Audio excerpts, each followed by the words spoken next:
para aprender a vivir de forma extraordinaria. Vamos a darle la bienvenida con un fuerte aplauso a uno de los líderes espirituales con mayor influencia a nivel mundial, Vishen Lakhiani. Gracias. Hello, Mexico. So Mexico has become the country I now speak at most. This is my third big speech in Mexico in just 1 year. I don't know why you guys keep inviting me back, but I never say no because I love the food here. I'm from Malaysia. In Malaysia, we're a country known for spicy food, and therefore Mexican food is just my type of food. But I live in Europe. We don't get good Mexican food, so I had to teach myself at home how to make the best guacamole. And every time I come here, all I want to do is taste the quesadillas and the guacamole and everything else. And then of course you guys are like the friendliest, kindest people. I have replaced a lot of my wine drinking with tequila. And I find your accent so sexy. So I am so grateful to be here in Mexico. So for today's speech, I was asked to speak about an idea. It was a video that had gone viral on the internet, and it got millions of views. And I was talking about this concept called the 4 levels of consciousness. And I'd like to share that idea with you. What you're going to learn, so if I could get my slides on, please. What you're going to learn is how to understand what is going on in your mind on a day-to-day basis, so that you can elevate the consciousness of your mind to operate in the best, the healthiest, the best ways which are beneficial for everyone. So we know how to measure our body, right? You know how to go to the gym and see how much you can lift. You know how to take a run and see how far you can run. But how do we know if our consciousness is operating well? For the last 20 years, I've been running the world's biggest mind, body, and spirit platform, Mind Valley. Anyone here on Mind Valley? Awesome. And Mind Valley has been growing so much in the Spanish world, so we're so grateful for you guys. Through the many teachers and brilliant minds that I found on Mind Valley, I've learned a couple of tricks on how to get your consciousness operating at a state where you are in your peak level at work. You're in your peak level when you're with your friends. You are even able to accelerate healing of your body. Many of the mentors I got to learn from actually were of Mexican origin. Any of you heard of Don Miguel Ruiz? Or Jose Silva? Awesome. So these were men that I got to learn and study from. What I'm going to share here is this framework. Now the first thing to understand is this. As human beings, there is 2 worlds that we live in. Yuval Noah Harari, the Israeli historian, wrote that when mankind invented language, something really powerful changed in how we observed reality. I'm just wondering, are the slides okay? Are my slides coming on? Did my slides get lost?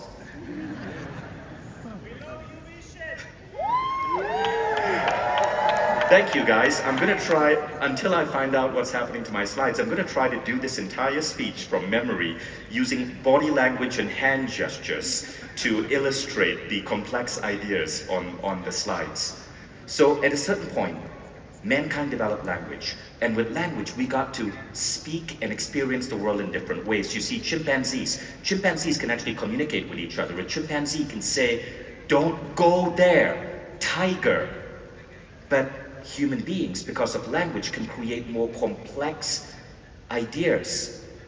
A caveman wife can tell her husband, "If you go there and get eaten by that tiger, I'm gonna be so mad because then I'm gonna have to raise these 2 damn children of yours and I'm probably gonna have to marry your brother." Complete complexity because of our ability to communicate through language. But the interesting thing about language is, language also gives us a type of world that exists solely in our heads. Spirituality, meditation, compassion, love, God, laws. All of these are not physical things that you can touch. These are all constructs in the human mind. And over tens of thousands of years, we layer on these constructs, passed on from father to child to daughter, and these constructs become the way we live our life. These constructs become our beliefs, they become our religions, they become our rituals. And while these constructs are great because they help newborn human beings navigate the complexity of the world, there is a dark side to these constructs. They keep us trapped. Most human beings live in what is called level 1 consciousness. And level 1 consciousness is when you are stuck in what I call the culturescape. The culturescape is that tangled web of our human beliefs, ideas, our constructs. In the culturescape, you are bound to things that sometimes frustrate you. You are earning money, working 9 to 5, for a character called a boss who may be breathing down your neck. You may blame the government or blame the economy for your circumstance. Being stuck in the culturescape is not always a nice thing. Being human can be a gift, but so many people feel trapped. They feel trapped because of the rules that they are stuck in. They follow the standard rules, generation to generation. Go to school, get good grades, go to college, get a job, work 9 to 5, until someday you can retire and then experience life shortly before you die. But is this really what life is about? So at level 1, I call that the victim stage. People fail to understand just how much power they might have over life. There was a Zen philosopher who said this. He said, it's important to understand that what we call life was made up by people no smarter than you. And once you understand that you can change things, you can poke things, you can create new things, you will never be the same again. That Zen philosopher, his name was Steve Jobs. He went on to invent a company called Apple. He went on to invent the iPhones that many of you might have in your pocket. But he said that life is something that we can poke. We don't have to accept the ways of our tradition. If there's something you don't like, you get to change it. Tradition, remember, is nothing more than peer pressure from dead people. Now, when you understand that life is something that you can twist, you can turn, you get to escape the traps of conventional life. You don't like the idea of being in a conventional marriage? Great, you go and you create your own type of relationship. You don't like working the 9 to 5? Great, you go and start your own company. I didn't like that work was so stressful in Silicon Valley way back in 2003. So I quit and I started teaching meditation. You get to create the life that you want. And when you do this, you elevate to the next level, from victim to creator. Level 2 is called, now I would remember what level 2 is called if I had my slides. But level 2 is basically the culture hacker. In level 2, you understand that life is something that you can hack, that is malleable, that you can shift, you can change. Whatever you do not like about life, you have the opportunity to twist it. I have a show on YouTube called the Mind Valley Show. And we just launched it about a month ago, and it's some of the episodes are taking off like crazy. But I recently interviewed a really interesting guy from India, and he told me his story. So this guy, his name is Yasser. He was scrawny, he was thin, he was short, he wore thick glasses, and he got bullied a lot. Nobody respected him. He came from a poor village in India. One day while walking back from school, a drunk man chased him, and he couldn't outrun this drunk man. So finally he makes it back home, he looks at himself in the mirror and he goes, what the fuck is wrong with me? I have this skinny, scrawny body. I couldn't outrun a drunk man. Nobody respects me, nobody talks to me. I hate myself. And then he thought, I need to do push-ups.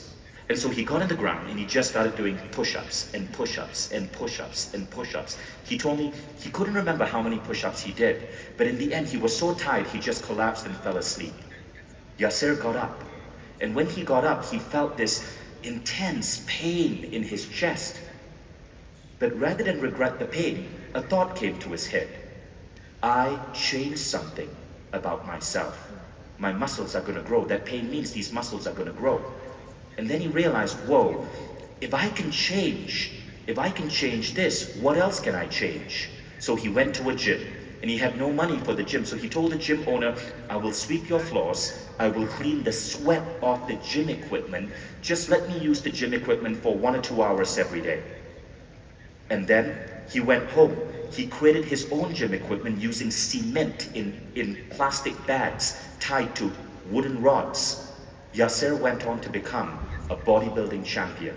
He became number 2 in the British bodybuilding championships. He moved to Dubai and he got 10 million in funding to launch his own gym named after him. TYB by Yasser Khan. I visited the gym 2 months ago. It is the most incredible gym you can imagine.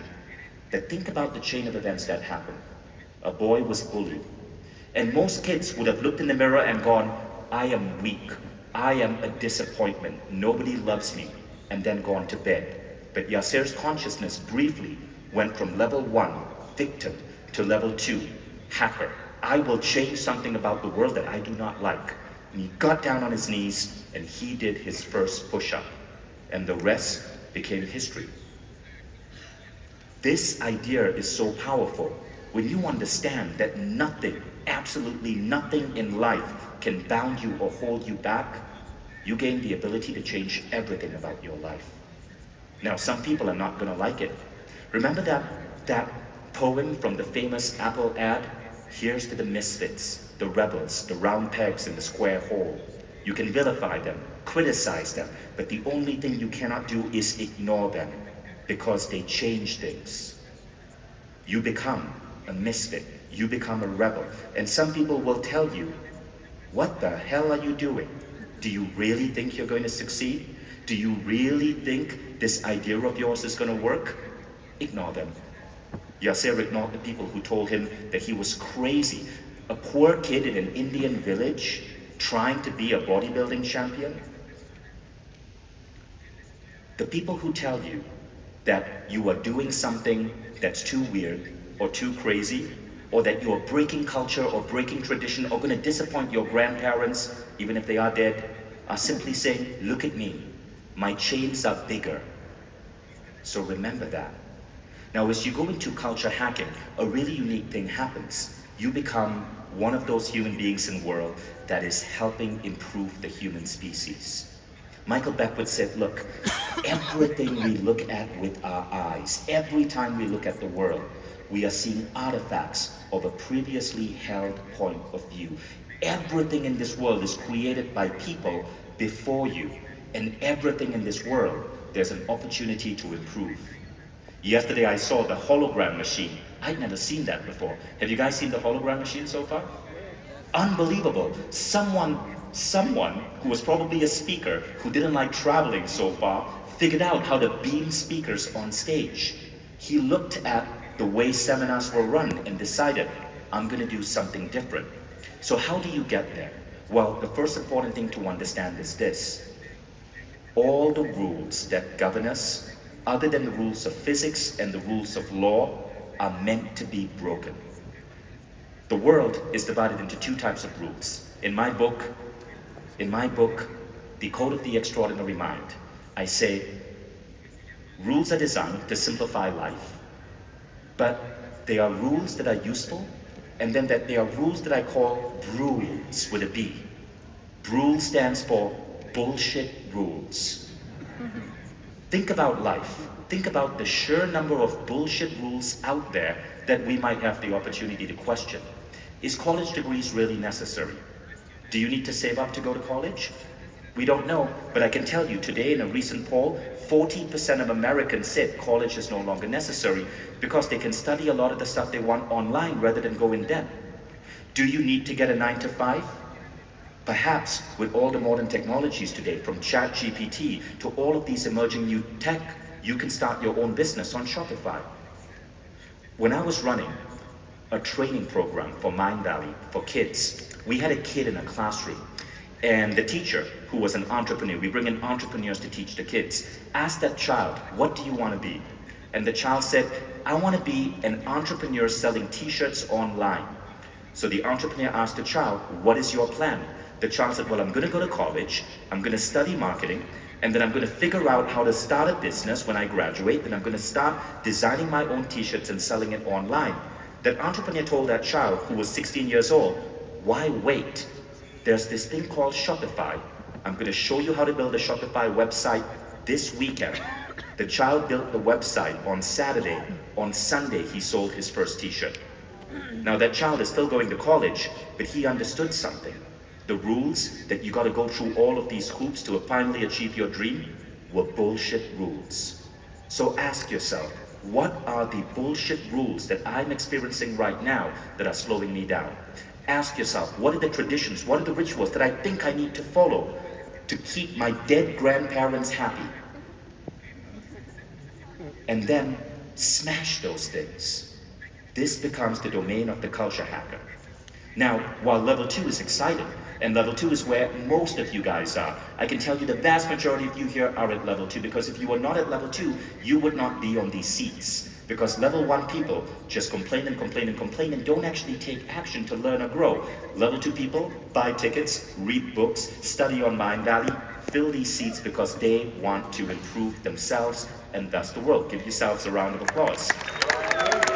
Culture hackers, love you guys. But this is the problem. And if you guys heard of Professor Sri Kumar Rao, he's a very famous MBA professor on Mindvalley. So Rao is a famous MBA professor. He's one of my mentors, and he teaches all of these different classes at big universities like Columbia and London Business School. And when he speaks to MBAs, they love his classes because he brings in wisdom from ancient philosophers. And I was interviewing him for the Mindvalley show, and he shared with me something. He said goals are good, but everyone, almost everyone who's setting goals, falls for what is called the double illusion. The double illusion, let me tell you what that is. So at level 2, you start deciding how you want to shape your life. I want that car, the BMW. I want that 3-bedroom apartment overlooking the sea. You set these goals. I want to be that entrepreneur who owns a business with 25 employees, and I set my own work hours. But those goals are an illusion. You're not really chasing the BMW or the house or the business. You are chasing the feeling that those things give you. You don't really want the car. You want the feeling of owning a BMW. Because I can tell you, like a Ford Pinto will get you the same distance, or an Uber. You don't really want the apartment by the sea. You want the feeling of waking up in your own space, hearing the sound of the waves, being in an inspiring place where you can work and raise your kids. And I can tell you this from my own experience, you don't really want the business. So many people start a business to escape the 9 to 5, and then they end up working 9 to 8. So all of that are part of the first illusion. But there's a second illusion. Rao says the second illusion is this: even the feelings that you think you are chasing are not real. They are guesses that you make. You make that shit up based on what you think the goal is going to give you. You think the car is going to give you significance? I can tell you, there are so many opportune times you're going to be in a car stuck in traffic going, why the hell didn't I just take an Uber? You think the apartment by the sea is going to give you that feeling of freedom and pride? I can tell you, I bought an apartment and I decided that I wanted to travel the world, and I wished I hadn't bought the apartment and had rented instead. The first 5 years of me becoming an entrepreneur, I was more broke than I might just stayed at my damn 9 to 5 job. So it's all an illusion. But why do we fall for this illusion? Why do so many people get to a goal only to realize that it's not what they wanted in the first place? There's a reason for this too. And this is when you move to level 3. You see, life is complex, but most goals that you're chasing, you are following the status quo.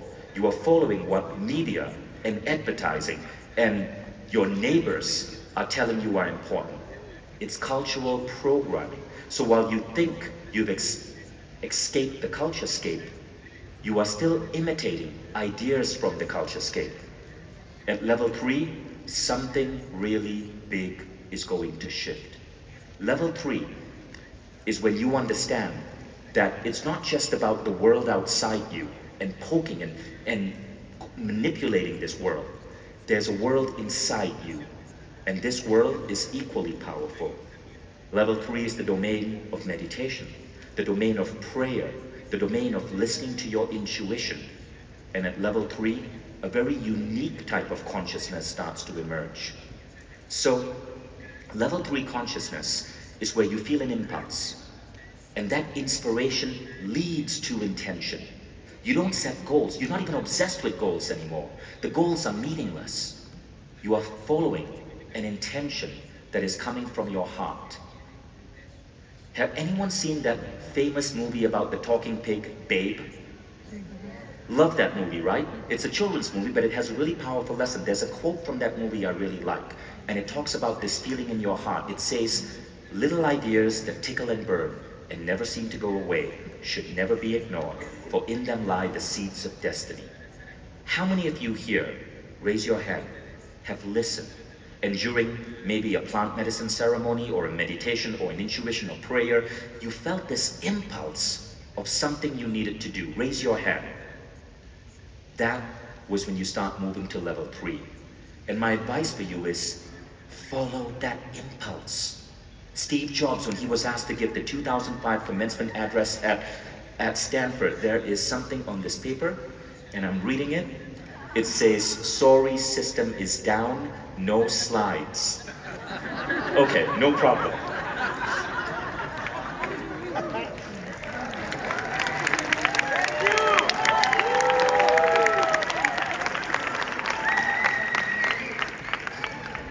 So the only thing I'm disappointed by is that I recently started playing with ChatGPT and Midjourney. So for my slides, I created custom artwork for each of these points to share with you guys. So all AI generated custom artwork that no one in the world has seen before. And some of them also carried Mexican themes, because I love AI generated art. So anyway, don't worry, I'll be back in Mexico. I come back here like every 4 months these days. Just buy tickets to my next event. Okay, so. Little ideas that tickle and burn and never seem to go away should never be ignored, for in them lie the seeds of destiny. So this is one of the most powerful stories I heard on this idea. Okay, how many of you here have read Metodo Silva or heard of Jose Silva? Quite a lot of you, right? Metodo Silva is now on Mind Valley. I'm the new face of the Silva method, and he was one of my mentors. And I think Mexico should be so proud of Jose Silva because he was Mexican-American.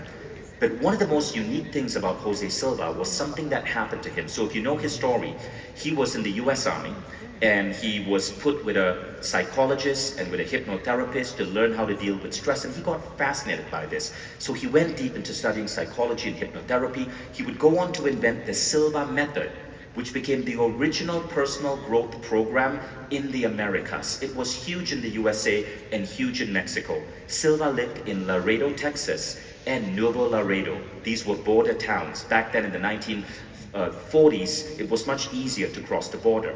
Now Silva, he was so obsessed with studying the human mind. He had a radio repair shop, but he was spending hours every day reading books on psychology, experimenting with hypnotherapy and biofeedback, doing experiments on his 10 kids. And one day, he noticed that he couldn't devote enough time to the business that was actually paying the bills. Imagine supporting 10 kids and seeing your bills go higher and higher. And so he got frustrated. His work trying to develop this mind method was going nowhere. One day he sat in bed, realizing that he was going broke. He didn't have the funding to continue. He said he was holding a book on psychology, and he's like, I'm done. I'm not doing this anymore. He took that book and he flung it across the wall, and it hit the wall and rolled under the sofa. Then he went to sleep. That night, he said, he saw a bright light. And in that bright light, he saw the figure of the Virgin Mary. And then he saw 4 numbers. And he couldn't understand what that was, and he was awakened.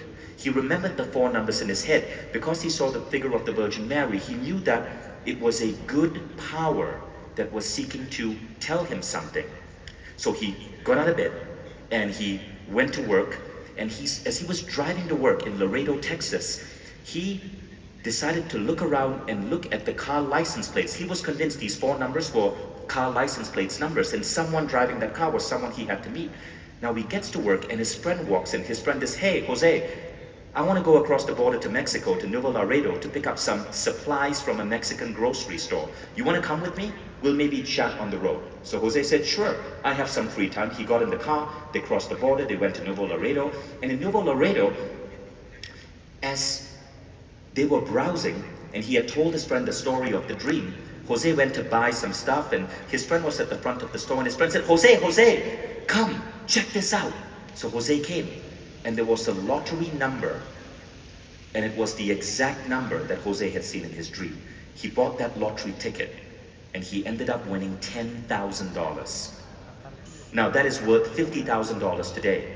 Because of that $10,000 in around the 1940s, he was able to continue research, start the Silva method. Silva went on to train 6 million people. The Silva method is how I got my start in this field. If it wasn't for Jose Silva, I would not be here. Mind Valley would not exist because Jose Silva's work was the very first work we created. The mind in Mind Valley came from Silva Mind. Many people don't know that. And today, Silva Method is the #1 program in Mind Valley. But observe what happened. The dream, the inspiration, the figure of the Virgin Mary, the 4 numbers. This is level 3. This is why meditation is important. This is why prayer is important. This is why listening to your intuition is important. As Steve Jobs said, always listen to your intuition and your heart. Somehow, they already know who you are to become. So, I believe that all of us are plugged into something bigger. Call it God, call it the universe, call it whatever you want. But this larger force than us seeks to create itself anew. And it will move around. It will whisper in people's ears. It will whisper an idea in your ear. And you can choose to listen or ignore it. If you ignore it, it doesn't care. It's God. It'll go and whisper in someone else's ear. But if you listen and you act on it, it will be a good boss to you. Because think about this. A good boss, if a good boss gives you a project, is the good boss going to make it hard for you to hit the project? No. He's going to give you the funding. He's going to clear the roadblocks. He's going to make sure you meet the right people. The good boss, if he whispers in your ear and you listen and you take that order, he's going to clear the obstacles for you.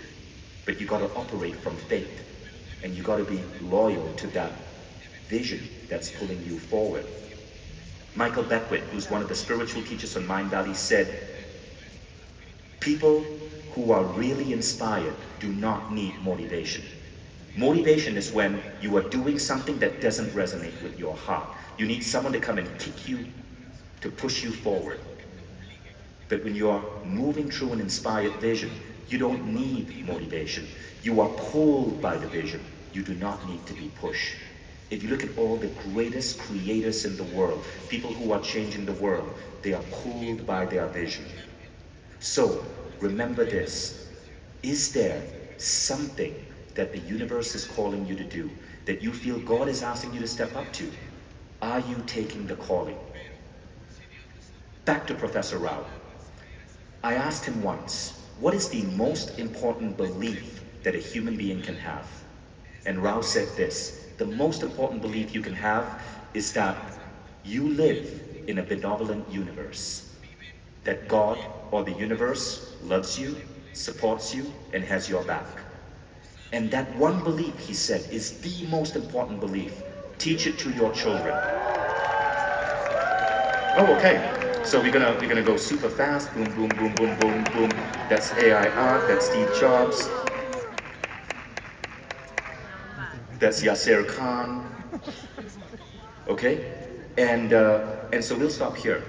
The benevolent universe. I wanted to share this one because this was when you listen to that inspiration, you will get the instructions to paint the most beautiful picture for your life and every single person that you touch. I once spoke to Don Miguel Ruiz. He wrote the book, The 4 Agreements, Mastery of Love. He's one of the most prolific and famous global writers of Mexican origin. And I asked Don Miguel, what is Toltec wisdom? And he said, to be Toltec is to be an artist of your own life. All of us must heed the call to be an artist of our own life. That is the message to you. But don't try, but remember, don't be a copycat. Your life should not be imitation pictures from a photocopy machine. You have to paint your own picture of what you want your life to be. Real artists don't copy. And to be an original, you have to listen to that soul. So that's Sri Kumar Rao. Let's go on to here. This is Jose Silva. This is what Jose Silva did. He built this massive empire called the Silva Method, which now sits on Mind Valley. So when you become a servant to a higher calling, the universe whispers in your ear. And through these whispers, you are set forth to create a life that can be beautiful, not just for you, but for everyone else. There's a funny story about Michael Jackson, right? Michael Jackson was one of the most creative songwriters ever. And there's this story, there's this documentary about him. And in the documentary, his manager tells a funny story. Michael Jackson called up his manager at 3 a.m. saying, "Butterflies, butterflies." And the manager's like, "What are you talking about? 3 a.m., you're talking about butterflies?" And Michael goes, "No, I have this song idea about butterflies." The manager goes, "Okay, we'll talk about it in the morning." Michael goes, "No, if I don't write it, Prince will write it." That is what they mean by the universe will speak to whoever is willing to listen. Are you willing to listen? Now, every now and then, the universe will also break you. The universe will do something to kick your butt if you're not listening. We call this Kensho versus Satori. This idea is from Michael Beckwith. So, Kensho moments are when you grow through pain.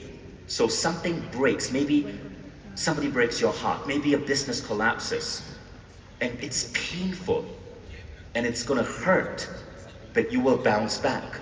Satori moments are when you get insight through meditation or connection. So here's a really interesting idea. The more you listen, the more you pray, the more you listen to your intuition, the more you meditate, the more the universe can speak to you through Satori or insight. And thus, the less pain you go through.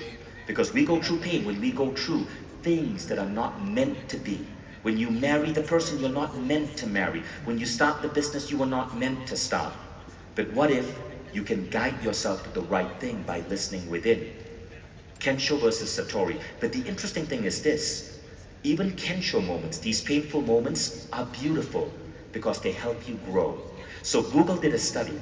And Google found that its best employees were not Ivy League.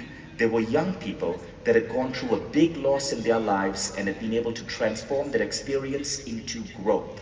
Loss resulted in employees who were humble and more open to listening and learning. So every time you go through pain, that pain itself can be a gift from a benevolent universe. So always remember to lead a mission-oriented life. Now, we'll go forward. The benevolent universe is an important idea. Once you start embracing the idea of the benevolent universe, something else beautiful happens. You start making your way to level 4. You see, each of these levels is a way you react to the world. In level 1, the world is crushing you. In level 2, you can push back and change the world. In level 3, you understand that the world is also inside of you. But in level 4, you understand that you and the universe are one. That you are deeply connected to the universe. Level 4 is when you start experiencing the feeling of oneness. We call level 4 becoming extraordinary. It's when the separation layer between you and everybody else becomes illusory. So Neil Donald Walsh, anybody heard of the book Conversations with God? So Neil is another amazing teacher on Mind Valley. And in 2017, I was organizing an event in Barcelona, and I brought Neil to speak for 3 days. And Neil spoke about connection to God and who we are as souls inhabiting a human body and all of these beautiful philosophical ideas. And a lady at the end of it raised her hand and said, yeah, whatever, but I want to know, what do I do when I wake up in the morning and I'm feeling stressed or angry or upset? What do I do? Tell me, Neil. And Neil looked at her and said, simple. All you got to do is remember this.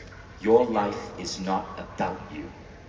And everybody gasped, wow, how could he be so insensitive? But he continued. He said, remember, your life is not about you.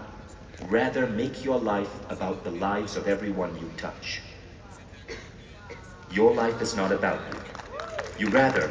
Your life is about the lives of everyone you touch. And he said, if you do this, you will never wake up stressed out or angry or feeling fears or anxiety in the morning again. Live your life to serve. Neil calls this the unity value. And he says it is the highest value we can take on as a species. So when you get to this level where you're listening to that still voice inside, that you are listening to what the universe or God is asking you to do, you are following that mission and you are serving. As I said, the good boss will move the obstacles aside. And these are 4 things that I believe you will experience when you're at this level. The first is connectedness. You feel deeply connected with nature, with people, with all life. Second, you are tapped into your intuition. Third, your intuition drives your intention. You don't set random goals. Your goals are deliberate because they're coming from your soul. And fourth, luck is on your side. You just are lucky. People who don't like you more because you're so freaking lucky. Why do you always catch the break? But all of these are important qualities. Let's start with the first one, connectedness. When you truly are connected, you understand that all of the things that politicians say divide us, race, ethnicity, religion, borders, all man-made, all bullshit. There's one race, the human race. We are one with each other and nature. We are deeply connected, but we're also connected to a higher power. Second, intuition. Because you believe you're connected to all of life, life speaks to you. Every time you meditate, ideas flow. Every time you pray, you feel this response in your heart. You listen to your intuition, and this intuition guides your action. You get an impulse for a new idea, and it sounds crazy, and your friends tell you it's crazy, but you do it anyway because you feel so deep inside that this is real. When I started Mind Valley and started a website for meditation in 2003, I changed my name because I was embarrassed that my friends would think I was doing this. But I did it anyway. And my friends tried to talk me out of it. My name was Vishen Lakhiani. I changed my name on the website to John Lake. Because I did not want my friends to know that I was trying to sell meditation. Crazy idea. But today Mind Valley is one of the most successful private companies in the world because I didn't listen to my friends. Inspired action. Fourth, luck. There have been so many times when I've almost gone bankrupt, but every single time something happens and luck is on my side. When you embrace these ideas and you move to level 4, so let's repeat again, okay? Level 1, the world is pressing on you. Level 2, you can push back, you can poke the world, you can create your own world. But there might be stress, you might pursue the wrong goals, so you go to level 3 where you understand the world inside you. And as you go into that practice, you start seeing that all barriers are illusions, that the world and you are really one. And this is when all of these ideas come to you. I want to share one final story before I get off the stage. 3 weeks ago, I was interviewing this man, Matthew. Matthew was a really interesting character. He was a black man in America in the 1950s, and he told me how when he was 5 years old, he was walking with his mom down the street, and the Ku Klux Klan drove by, and they had to hide in the forest, because if they were discovered, he could have been killed. He went to school, one of the only black children in a white school. They asked him to read Shakespeare. And of course, because of his accent, he couldn't pronounce some of the words. And the white kids spat on him and tossed planes at him and called him foul words. He suffered all his life through racism. But he was blessed with one thing, really great parents. His parents operated at level 2 and level 3 despite their circumstance. His father was a truck driver earning $30 a week. But rather than just drive his truck, his father decided he was going to do more. He convinced the owners of the truck to allow him to use the truck to transport junk. And then he would sell this junk, these broken fences, for their value. His mother was a house cleaner, earning $3 a day. But she was also an entrepreneur. She didn't let the fact that she was earning $3 a day stop her. His mother would, the houses that she cleaned, she would ask for abandoned clothing. She would take that abandoned clothing, sew it, and fix it up, and turn it into new usable clothing. And his parents told him from a young age, Someday, even though you're black, you could be president. These were the days before Barack Obama. So when nephew grew up, even though he had a horrible job in a tire factory, like where burnt rubber would sometimes burn his hands, he moved these ideas to his kids. You see, when you take on this wisdom, sometimes maybe it doesn't show in your life immediately, but it can pass down to generations. His daughter's name was Bae. The grandfather used to rock his daughter and call her Bae. And his daughter Bae loved singing and dancing. When he asked his daughter, what do you want to be? The daughter said, I want to be a superstar. So he said, no problem. I'm going to help you learn how to sing, help you learn how to perform. He built a stage in the backyard for his two daughters to sing and dance. One day the teachers came to him and said, your daughter is failing at math. Math is more important than music. And he says, my daughter loves music. And if she's failing at math, that's okay. I don't care, as long as she's trying her best. You see, a man trapped by the culturescape would have told her daughter, no, cast aside your musical career, focus on math because that's what every other child is meant to be good at. But he didn't. He encouraged his daughter to pursue music. Do you know who his daughter is? Well, where is this? His daughter, let me play this video. Oh, I guess the video isn't playing. But his daughter, oh, it says time's up, but could you play the video? It's 2 seconds. Anyway, his daughter was Beyonce. Beyonce just went on to win more Grammy Awards than any other living musician ever. Because her father refused to live by the rules, supported her when she was following inspired action, didn't make her cave to school teachers who pressured her to give up music for math. So, my question to you is, how do you step up in these levels? It's a lot easier than you think. You can start today. Start developing a practice of meditation. Start communicating with whatever you feel is a higher power. And don't let the people who tell you you're crazy hold you down. Now, as you go through life, it's not like you get to level 2 and level 3 and level 4 and you stay there. We will forget. You may be at level 4 and then something happens. You go through a divorce or something goes wrong. You go back to level 1. That's okay. But by understanding this map, you can always pull yourself up. You remember what you're truly capable of. You remember the bullshit of the world that's going to try to keep you down. Michael Beckwith said maps of consciousness are really useful things. If you are trying to navigate at sea, even a sailor needs a map. This map lets you navigate your mind, your emotions, your consciousness, your beliefs, so you constantly know where to go. And with that, thank you, Mexico. I hope you had an amazing time.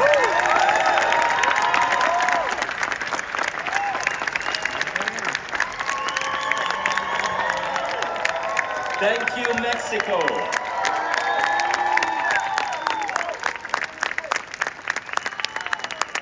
Wait.